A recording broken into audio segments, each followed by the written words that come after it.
My name is Eugene Flynn, and Director of 54 Degrees. So our focus is on digital mobilization, and that's stretched across grassroots movements, large NGOs, small NGOs. I'm based in Ireland, and we have a distributed team. I've been doing that for about 20 years pre-COVID, so it works okay. And then Clara. I'm Clara. I'm the digital fundraiser at the Humane League UK. The Humane League UK is an animal protection organisation, and we exist to end the abuse of animals raised for food. Over 70% of animals raised for food in the UK are kept on factory farms, enduring intense suffering, and the Humane League UK campaigns to end the worst forms of abuse to move towards a kinder world for all animals. In this presentation, seems like I never take off this t-shirt, I swear I own other clothes as well. We're going to take you through from our starting points, the humble beginnings of our match-giving efforts through to the results, and in the meantime talk about why we decided to do a match-giving campaign, planning this match-giving campaign and the narrative around it, and planning the email sequence, as well as, of course, the technology and design of the donation page optimization. And then at the end, hopefully, have some time for questions. So the starting point really to paint you the picture of the humble beginnings. Where we're at with it was we were a very new fundraising team at the time. So last summer I came into this role. The head of development had just started early in the year. The major donor fundraiser hadn't even started at this point. So there was the team of 3 of us. So we relied heavily as well on the communications team. So we worked cross-departmentally, and it was really great to have that competence from different teams as well. So it was very much an integrated approach. And for me, it was my first time running a campaign like this, and it was the end of year fundraising campaign, which is the equivalent of a Christmas campaign for us, so our biggest fundraising campaign of the year. And we had run a match-giving campaign successfully before, where the income was doubled by match funders. And so again, this year we had a target set of 30K to be raised, to be matched by our match funders, who had generously offered to provide match funding again this year. And that also coincided with us realizing there's a lot more potential in our donation page that can be done. We couldn't quite put our finger on it, what needed to be improved, or what would it be that would make the user experience better and would improve that. So that's how we started working with Eugene, and had a really great experience. And Eugene can talk a little bit more about what you did to improve the donation page. Yeah, sure. So I've been doing this for a while, and it wasn't my first time. And I take a kind of data-based approach to decision making. So that involves kind of seeking out data to justify the things that we're going to do, or to give us some evidence that it may or may not be successful. We had some talk about benchmarking, and benchmarking is great to give you an idea. And we did some of that, but we also look at creating internal benchmarks. So what are we trying to achieve? How are we going to achieve it? And what data do we have at the moment to start from? I also do, so we've done for you kind of services where we just go in and we do it all, and that's successful. What I found with that oftentimes is when the project is over, the campaign is over, you leave and the organization doesn't have any knowledge to continue to repeat that successfully themselves.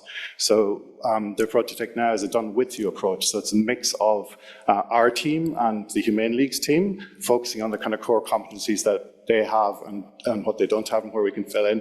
And then that's blended with a series of collaborative workshops around things like persuasion, design, and user experience. It's really important that everybody understands what they're doing, rather than just doing it because they saw it on a blog post or they saw that somebody else did it.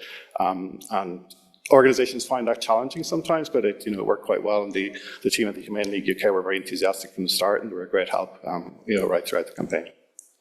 Yeah, I can definitely confirm that the persuasion design workshop went down really well. Everyone really enjoyed it. We definitely had a lot of learnings around, understanding more like the motivations of our donors. So moving on to why a match-giving campaign. So again, we had already run this type of campaign before. We knew it was successful, and there's 3 kind of main reasons why a match giving campaign we found that it works. One of them is clearly inspiration, especially within the major donor community. Having a match funder provide match funding inspires others in the major donor community to give. And then to quote Grace from earlier, it's not rocket science. There's a great opportunity in doubling impact through match funding. So it's definitely something that is a one-of-a-kind opportunity in the year if there's one match-giving campaign. At the same time, providing a sense of urgency and something tangible and time-bound, something that we encounter as a campaigning organisation, and maybe some of you will recognise this, is that it's difficult to have a giving product. So kind of like a shopping list because of the campaigning work that we do. Sometimes it's not easy to grasp what amount makes this much of a difference in a kind of like an easy shopping list item because of the sheer scale of the suffering that we campaign against, and of course all campaigns being different and depending on a lot of circumstances outside of our control. So to have that kind of really tangible, this is how your impact is going to be doubled, and it is within this amount of time, is something that, is a product that was really accessible. And when it comes to major donors, the why of match giving, again, there's a unique opportunity to make a difference for match funders. That is because it's not only the funds that are being provided, it's also an opportunity to really inspire others to give, again, through that incentive of the impact being doubled, and also an opportunity for us as a charity to build that relationship with the match funders and for them to build the relationship with us, especially because they could really, get involved in our match funders. They have been so fantastic, really getting involved with the communications and providing, copy for a blog post, and really, being involved, wanting to inspire our community of donors to give. And that's worked really well, especially within the major donor community, inspiring other major donors to make contributions, as well as among low-level to mid-level donors as well. And so, when it comes to low-level and mid-level donors, the kind of why for match giving, so something that has inspired us to kind of run this kind of campaign in the past in the first place was the evidence of success from our UK counterpart, the Humane League in the US. So we had seen it working over there. And also from past surveys, as well as interviews with our supporters, we knew that we had seen language like, I love a good deal, I feel like I'm getting double the value, my donation goes further, so kind of that psychological aspect of there being a good deal around a donation for a limited amount of time. And then again, the Persuasion Design workshop was really helpful to kind of understand those donor motivations as well, and the psychology of giving. And in terms of something that is really kind of important to me when it comes to match giving and to the Humane League UK is that empowerment through of making giving more accessible.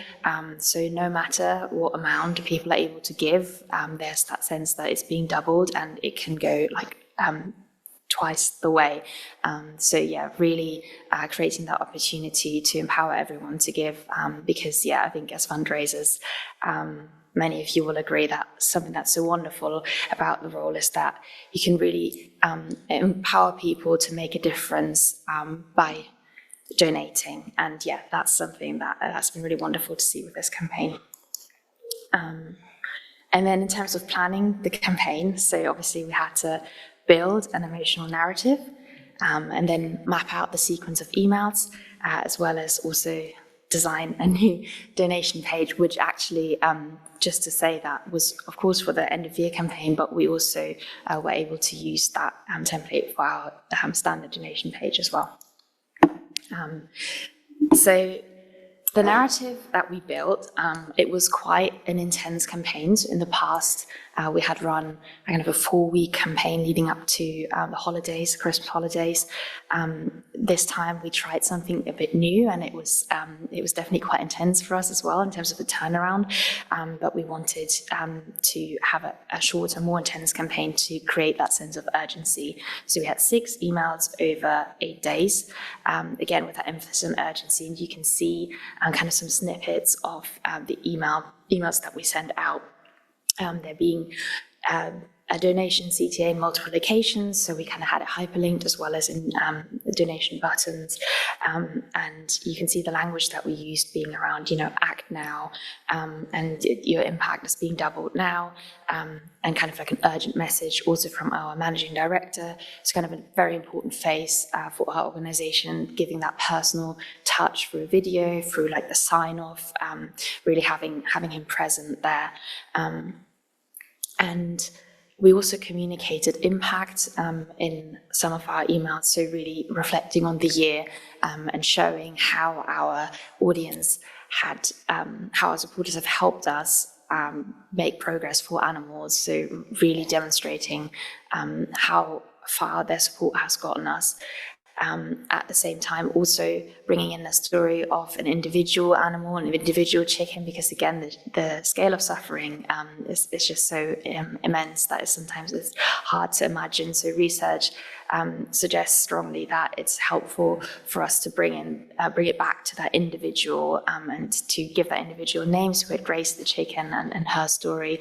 And at the same time, as I said, we also introduced our match funders, and there was a mix of different content. And the reason that it worked so well, I really see it's so authentically us as an organization, which has been, just really, really wonderful to see that it's kind of been brought together in that narrative, bringing it back from all these animals that we want to help and that we're making progress for, but nailing it back down to that one individual and bringing in that personal touch. So, I believe that that's something that was really important to bring through that authentic voice of our charity.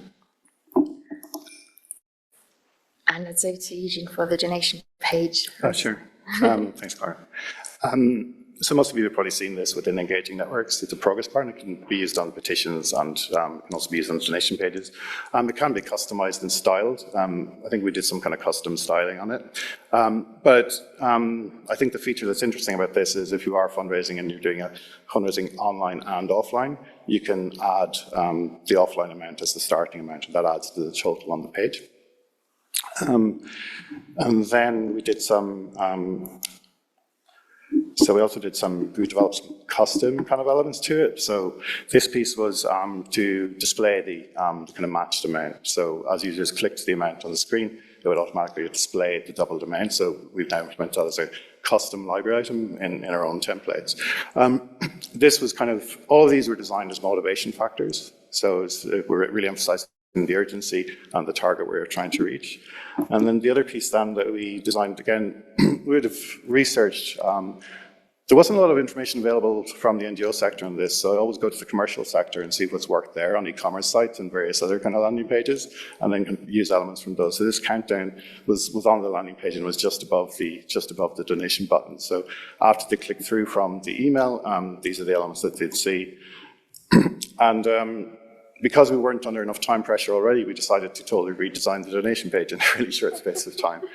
So a lot of the elements in this are from previous experiments and learnings that we have and templates that we had, but we actually use this as an opportunity to redo a lot of the things that we had in building these kind of custom components. You'll see from the page that there isn't a monthly option on it. And that was because monthly donations didn't count towards the matched giving amounts. So we're just focused on the single donation amounts. And in terms of results then, so I think the important piece here is that it was about optimizing the donor experience and also reaching that target within a certain period of time, bearing in mind that it was over 4 weeks the year before, so it was over 1 week this time, so could we achieve the same target within the same period of time? Okay, so what we're focused on also was existing audience, so your email list, rather than reaching out to an entirely cold audience. And what we saw there is, again, this is measured against performance from last year. So it's important to stress that this isn't an A/B test. and it's not statistically significant in terms of that, but it's the most useful reference we had in terms of seeing how this performed. So you can see yourselves from the screen, like the amount raised per email click was 3 times nearly. That was 217%, which is quite massive.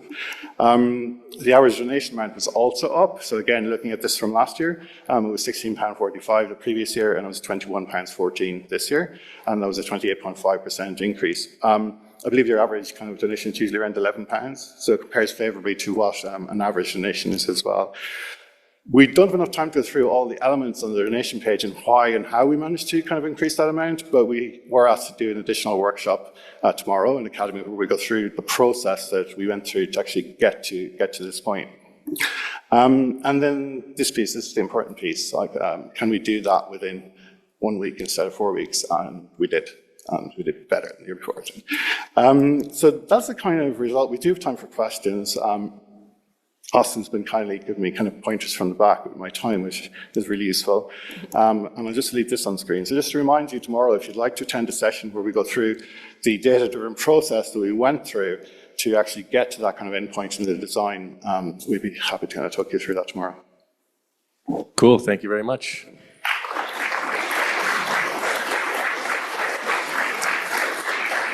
We've only got time for a couple of questions because then we're going to move to the breakout rooms. So, but we'll just do these. With regard to the matching fund that you built, how did you reach out to the major donors? Was that major donor gift people who one-on-one, or was it via email? How did you do that? Yeah, that's a great question. So our match funders are part of a community called Founders Pledge community.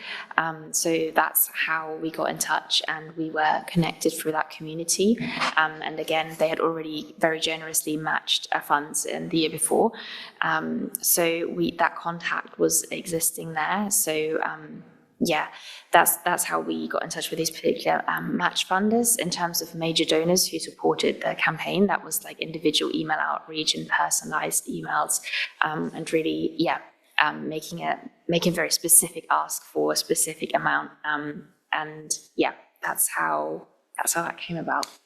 Okay, and then this next question might assume that you would do a matching gift every year or something, but does a matching campaign potentially affect results of non-match campaigns? Like everybody goes, yeah, I'm not going to donate now. I'm going to wait until there's any risk. That's a really good question as well. I think we've definitely heard from some of our donors that they really look forward to that match giving campaign at the end. But also something that we're kind of pushing more this year is regular giving. So which is obviously then very different from that match giving incentive. So yeah, those are definitely considerations. And I think the more that we kind of work as a fundraising department, these are things that we're going to learn more about.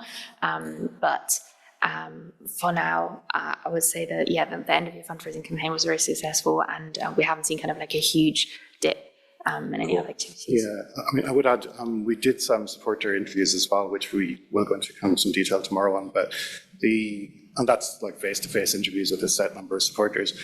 And there were like 2 people out of 10 which said that the first time they gave was a double your gift. And one of them on the call was like wanting to become a regular donor. And that was their kind of introductory point. They saw that, and that kind of because there's a whole story that goes with it too. It's not just about doubling the donation, the focus on the impact and the focus on the results and kind of engaging people in that. So I'd say potentially a risk, but I didn't observe anything during in the month since. There's no downturn though. Cool. Thank you very much. Okay, thank you. Cheers.